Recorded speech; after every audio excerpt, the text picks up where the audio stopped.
안녕하세요, 사다리TV입니다. 오늘은 어떤 주제로 할까 고민하다가 댓글에 좋은 질문들이 많아서 그 답변을 드리면서 영상을 찍으려고 합니다. 요거는 저희 단톡방에서 하트 뽀뽀 피치 님께서 질문을 주셨는데, 제가 금리가 내린다는 기사가 있다, 그러니까 내년에는 금리 꺾인다라고 베팅을 하더라, 기관들이. 그런 기사를 퍼오면서 금리 꺾이면 오피 대박! 이렇게 말했더니 피치님이 금리가 올라야지 월세가 올라서 오피한테 호재라고 하지 않았나요? 내려도 호재인가요? 그래서 좀 말이 좀 왜곡이 있는 것 같아서 잘 설명을 드리려고 한번 갖고 와봤습니다. 제가 생각하기에 지금 금리를 올리는 가장 큰 이유는 경제 위기가 오기 전에 버블을 꺼트리려고 연준에서 노력을 하고 있는 것 같아요.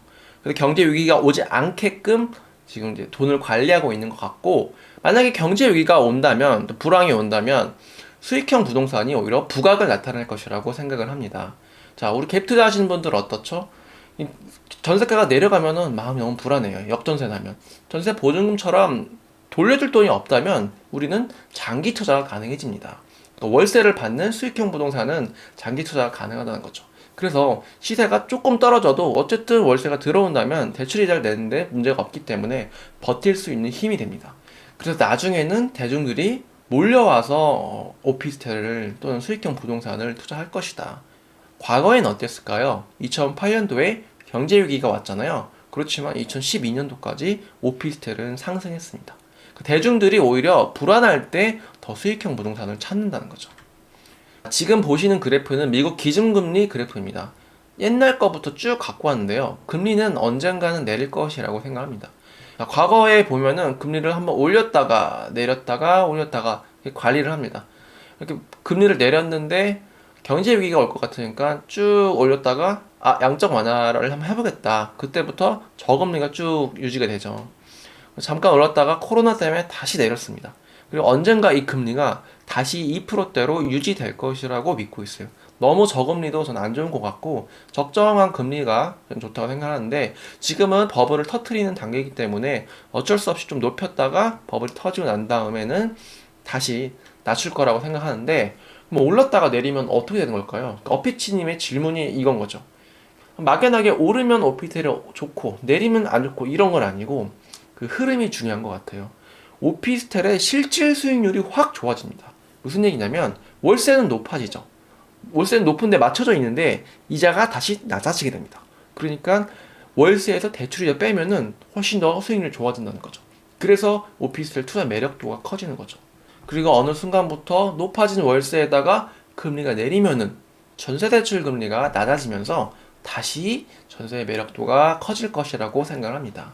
그래서 투자하기 좋은 환경이 다시 한번 올 거라고 믿어요. 그리고 한 가지 더 말씀드리면, 제가 단톡방에서 짜장면 값은 내리지 않는다라고 설명을 드렸는데, 한번 올랐던 물가는 쉽게 내리지 않아요.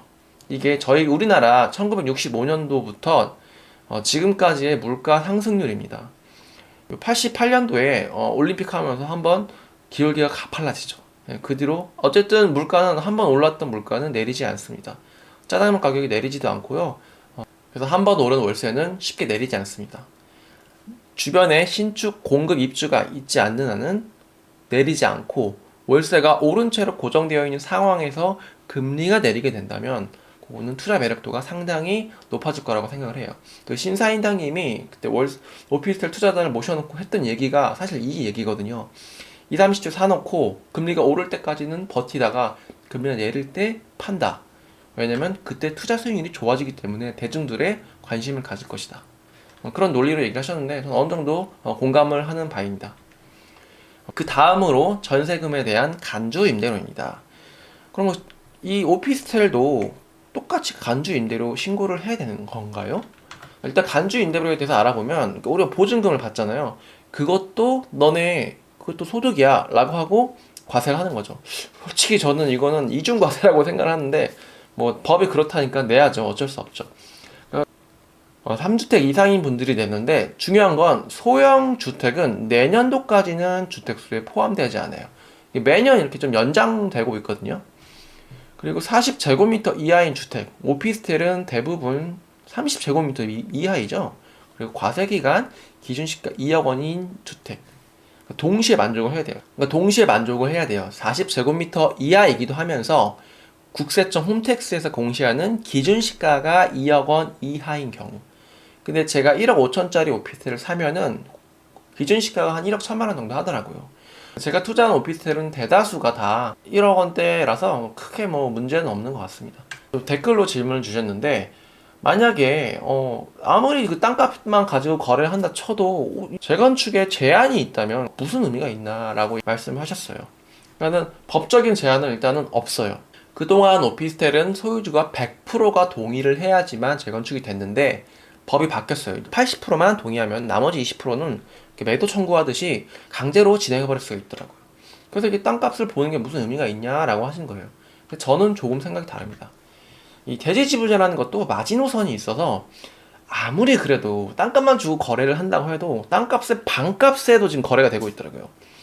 거기가 마지노선이라고 보는 거고, 진짜 썩고 썩은 오피스텔도 그래도 사람이 거주하는 공간이잖아요. 그 공간이라는 가치가 있어요. 비바람을 피할 수 있는 그런 거처라는 그런 가치가 있기 때문에 아무리 낡은 오피스텔이라도 기본적인 가치는 있거든요. 그리고 이런 핵심지 강남 3구에는 전 재건축 될 것이라고 보는 게, 구분 소유주가 합심하면은 가능해요. 누구 하나 깃발 들고 하면은 가능할 거라고 생각을 들어요. 대표적인 예가 강남역에 있는 아크로텔 있잖아요. 이미 선례가 있어요. 좋은 선례가 있기 때문에 이거 할 수 있겠다 라는 생각이 드는 거죠.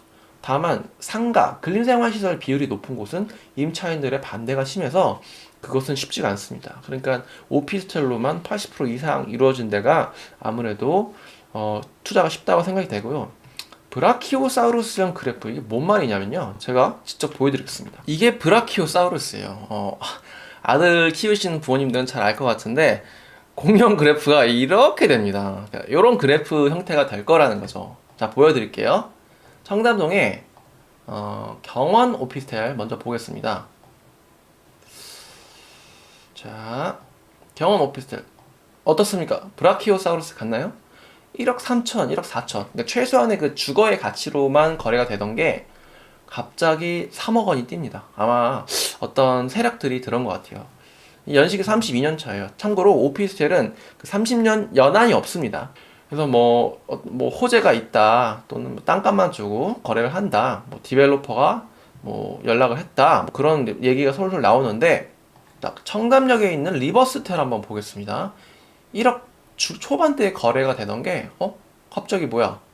3억에 거래가 돼요. 그래서 뭐 보니까 뭐 GBC 얘기하면서 뭐 땅값이 얼마다 요런 얘기가 많아요. 이렇게 가치가 있다면은 어느 순간 사람들이 이게 너무 싸다라고 판단해서 투자를 하는 것 같아요. 대지 지분이 갖고 있는 마지노선이 있기 때문인데, 요런 게 재건축 가능한 거는 강남 3구 같은 핵심지는 가능할 것 같아요. 좋은 입지에 있는 것들은 정말 사업성이 좋기 때문에 괜찮은 것 같아요. 네, 오늘 질문과 답변 영상은 여기까지고요. 또 궁금하신 게 있으면 댓글로 달아주시고 좋아요와 구독 부탁드리겠습니다. 지금까지 사다리였습니다. 감사합니다.